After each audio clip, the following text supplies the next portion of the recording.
its originality, perspicacity, dynamical sense of comprehension, the power that it derives from that big brain processing power. All of these things make a concerto of beauty's being, one that is soulfully pleasing to listen to for days on through. When beauty is as it is, there are chills that multiply, that shape up vertically, only to be brought down to our knees in praise when no one is near. There is no monologue necessary or even required to be given in order to articulate beauty, what its techniques are for bringing it about.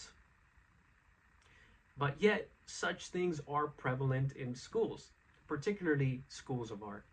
We often hear of an art object's reach span, when we all possess the capacity to sense something beautiful.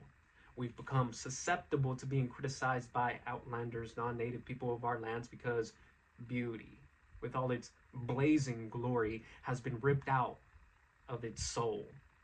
We no longer find it in the fields dedicated to its study.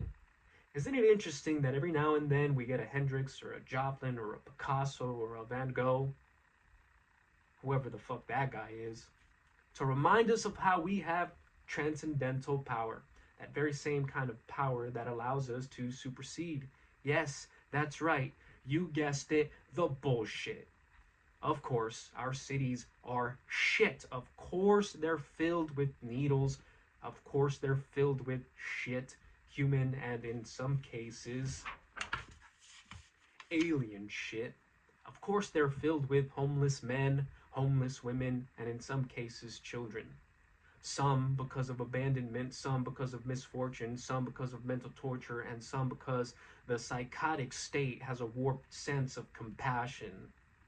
Now, does it make some rich folks feel good walking down the street past the mentally unstable? Sure. Of course, there have to have been some well-off folk at some point in their life that, when they were reflecting, said something along the lines of, "It sure makes me feel good walking past this bum." Is it ugly to say such a thing, or is it ugly not possessing the necessary maturity to acknowledge being capable of imagining such a thing? Is naivety the most perverted sense of ugliness? What is ugly? What constitutes ugly? Who knows, really? However, both ugly and beauty must be perceived. Ugly unfolds in the purview of our mind's display just as much as beauty. In these purviews, ugliness, just as much as beauty, is touched, seen, smelled, heard, tasted, yes, sensed. When we don't have notions of beauty surrounding liberty or justice, we get